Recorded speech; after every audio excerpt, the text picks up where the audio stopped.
خواتین کے لیے میں درخواست کرتا ہوں میرے غیر مسلمان بھائیوں اور بہنوں سے، کیا یہ سنہرا موقع ہے؟ آپ اسلام کے متعلق کوئی بھی سوال پوچھ سکتے ہیں. آپ چاہے تو میرے لیکچر پہ تنقید کر سکتے ہیں، مجھے کوئی اعتراض نہیں. آپ کو اگر قرآن مجید میں کوئی غلطی لگتی ہے تو قرآن مجید کے بارے میں سوال پوچھ سکتے ہیں. آپ کو لگتا ہے اسلام کی کوئی تعلیم ہے جو آپ کو لگتا ہے کہ صحیح نہیں ہے، آپ کا یہ موقع ہے. آپ اسلام کے بارے میں کوئی بھی سوال پوچھ سکتے ہیں، عیسائیت کے بارے میں، ہندوازم کے بارے میں، یہودیت کے بارے میں. میں طالب علم ہوں اسلام اور دیگر مذاہب کا، میں اسٹوڈنٹ ہوں اسلام اور کمپیریٹو ریلیجن کا. یہ آپ کا سنہرا موقع ہے. عام طور پہ مذہبی تقریر کے بعد سوال جواب کا کھلا سیشن نہیں ہوتا. یہ موقع ہے کہ میں غیر مسلمان بھائیوں اور بہنوں سے درخواست کرتا ہوں کہ آپ کوئی بھی سوال کر سکتے ہیں، ٹاپک کے اندر ٹاپک کے باہر بھی، مجھے کوئی اعتراض نہیں. آپ چاہے تو قرآن مجید کو اٹیک کر سکتے، اسلام کو اٹیک کر سکتے. میں نوجوان ہوں لیکن میں لے سکتا ہوں. آپ کوئی بھی سوال کر سکتے. یہ آپ کا موقع ہے. آپ کو ایسے موقع بار بار نہیں آئیں گے. میری درخواست ہے، مجھے آرگنائزرز نے کہا کہ الحمدللہ کئی غیر مسلمان اس فنکشن میں آنے والے. آپ بنا جھجک کوئی بھی سوال پوچھ سکتے، چاہے تنقیدی بھی ہو تو بھی چلیں گا، مجھے کوئی اعتراض نہیں. آپ کوئی بھی سوال پوچھ سکتے. میں غیر مسلمان بھائیوں اور بہنوں سے درخواست کرتا ہوں کہ آپ مائک کی طرف آئیے اور آپ کوئی بھی سوال پوچھ سکتے. سب سے پہلے ہم چلتے ہیں مائک نمبر 1 پر. وہاں اگر کوئی غیر مسلم بھائی ہے اور ان کے ذہن میں کوئی سوال ہے تو وہ سوال کر سکتے ہیں. مائک نمبر 1 سے. آداب. آداب. السلام علیکم. وعلیکم السلام. میرا نام وجے کمار بھوترا، میں کشن گنج کا نواسی ہوں. اینڈ یہاں پر ایک میری ریزن کی انڈسٹری ہے. By profession I am an entrepreneur. ماشاء اللہ. ایسا ہے آپ کے وشے میں نے آپ کی تقریریں کافی ٹی وی پر بھی دیکھی ہے، پیس ٹی وی پر کلکتے میں، اور ہم نے ایسا پایا کہ آپ اسلام کے علاوہ ہندو شاستروں میں بھی آپ کی بہت بڑی آستھا اور بہت بڑی روچی رکھتے ہیں. میرے میں یہ جاننے کی اتسکتا ہے کہ آپ کی یہ اتسکتا ہندو شاستر کے پرتی کب آئی اور کیوں آئی، اس کے وشے میں مجھے آپ سے تھوڑا بھائی صاحب کا سوال ہے کہ انہوں نے مجھے ٹی وی پہ کلکتہ میں کئی بار دیکھا ہے اور یہ جانا ہے کہ اسلام کے علاوہ میں دیگر مذاہب کے بارے میں بات کرتا ہوں اور ہندو دھارمک کتابوں کے بارے میں بھی میں علم رکھتا ہوں. تو یہ پوچھنا چاہتے یہ خواہش کب آئی اور کیسے آئی. میں جب میرا میڈیکل کالج میں تھا تو میں متاثر ہوا ایک شخص جن کا نام تھا شیخ احمد دیدار. وہ ساؤتھ افریقہ کے تھے اور وہ اسلام اور عیسائی مذہب پہ مہارت رکھتے تھے. جب ان کی تقریر سنا تو میں ان سے متاثر ہوا اور میں نے قرآن اور بائبل کا الحمدللہ علم حاصل کیا. تو سب سے پہلے میں نے علم حاصل کیا بائبل کے بارے میں، اسلام اور عیسائیت کے بارے میں. اور جب میں ان سے ملا انہوں نے کہا کہ اسلام اور عیسائیت پہ کئی لوگ تقریر کر چکے اور کئی کتابیں لکھ چکے، لیکن ہندو مذہب اور اسلام کے بارے میں وہ چند کتابیں ہیں. انہوں نے درخواست کی کہ بیٹا عیسائیت کے علاوہ دیگر مذاہب کے بارے میں آپ مطالعہ کیجئے اور ان کو بھی پیغام پہنچائیے. اور جب قرآن مجید کی میں نے آیت پڑھی، قرآن مجید میں اللہ تعالیٰ ایشور کہتے ہیں سورہ ال عمران میں سورہ نمبر 3 آیت نمبر 64 میں تعالوا الی کلمۃ سواء بین بینکم، آؤ ہم اس بات کی طرف جو آپ اور ہم میں یکساں ہے. سب سے پہلی بات کیا ہے؟ اللہ نعبد الا اللہ، کہ ہم صرف ایک ایشور کی عبادت کریں. ولا نشرک بہ شیئا، کہ ہم آپس میں کسی کو شریک نہ کریں. ولا یتخذ بعضنا بعضا اربابا من دون اللہ، کہ ہم آپس میں کسی کو رب نہ کہے. فإن تولوا، اگر وہ نہ مانے، فقولوا اشہدوا بأننا مسلمون، آپ شہادت دو کہ آپ مسلم ہیں. تو جب میں نے قرآن مجید کی آیت پڑھی جس میں لکھا ہے کہ جب بھی آپ غیروں سے بات کرتے ہیں تو اس بات کی طرف آؤ جو ان میں اور ہم میں یکساں ہے. اور مذہبی کتاب میں یکسانیت بھی ہے، ڈفرینسز بھی ہے. تو میں کہتا ہوں کہ کم از کم یکسانیت کے اوپر تو ہم عمل کریں. جو ڈفرینسز ہے وہ کل ڈسکس کریں گے. ڈفرینسز تو ہے، میں یہ نہیں کہتا ہوں ڈفرینسز نہیں ہے، لیکن جو یکسانیت ہے جو آپ کی کتاب دھارمک کتاب اور ہماری کتاب میں یکساں ہے تو کم از کم اس کے اوپر تو عمل کرے.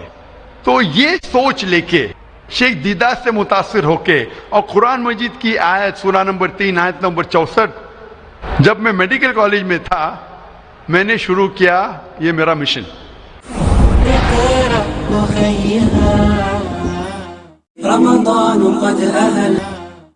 اور پھر میں نے تحقیق کرنے لگا. عیسائیت مذہب کا تو اتنے اچھے سے مطالعہ کیا تھا شیخ احمد دیداد نے کہ مجھے زیادہ تحقیق کرنے کی ضرورت نہیں پڑی, لیکن میں تحقیق شروع کیا ہندو مذہب کے بارے میں. پھر میں نے ہندو ودوان کی اسکالرس کی کتابیں پڑھنے لگی اور ڈھونڈنے لگا کیا یکساں ہے. لیکن قرآن مجید میں کہا گیا ہے کہ سب سے پہلی بات ہے اللہ نعبد الا اللہ, کہ ہم صرف ایک ایشور, ایک بھگوان, ایک اللہ کی عبادت کریں. تو جب قرآن مجید میں لکھا ہے کہ یکسانیت میں سب سے اہم ہے کہ ایک خدا, تو میں ڈھونڈنے لگا کہ ہندو مذہب کی کتاب میں خدا کے بارے میں کیا لکھا ہے. جب پڑھنے لگا تو مختلف کتابیں تھے, مختلف اسکالرس تھے. مختلف اسکالرس کو پڑھنے کے بعد پتا چلا کہ ایک ہوتا ہے کہ مذہب کو جاننا کتابوں کے ذریعے اور ایک مذہب کے ماننے والوں کے ذریعے. کبھی بھی مذہب کو جاننے کے لیے مذہب کے ماننے والوں کو مت دیکھو, ہو سکتا ہے وہ ماننے والے خود نہیں جانتے کہ ان کا مذہب کیا کہتا ہے. تو مذہب کو جاننے کے لیے سب سے بہترین طریقہ ہے کہ مذہب کی کتابوں کا مطالعہ کرے. تو میں نے ہندو مذہب کی کتابوں کا مطالعہ کرنا شروع کیا, وید کا, اپنشد کا, بھگوت گیتا کا, رامائن کا, مہابھارت کا. جب مطالعہ کرنے لگا تو عام طور پہ جب ہم پوچھتے ہیں ہندو سے, سب سے پہلی بات کہ ہم ایک ہی ایشور میں مانیں. عام ہندو سے پوچھتے ہیں کہ کتنے بھگوان میں آپ مانتے ہیں, تو کچھ ہندو کہیں گے 3, کچھ کہیں گے 100, کچھ کہیں گے 1000, کچھ کہیں گے 33 کروڑ. لیکن اگر آپ ایک ودوان ہندو سے پوچھیں گے جو اپنے ہندو مذہب کا مطالعہ کر چکا ہے, مذہبی کتابوں کا مطالعہ کر چکا ہے, وید پڑھ چکا ہے, تو وہ کہیں گا کہ ہندوؤں کو صرف ایک خدا میں ماننا چاہیے. لیکن عام ہندو مانتا ہے فلسفی جسے کہتے ہیں پینتھیزم. عام ہندو کہتا ہے کہ سب کچھ خدا ہے, پیڑ خدا ہے, چاند خدا ہے, سورج خدا ہے, انسان خدا ہے, سانپ خدا ہے.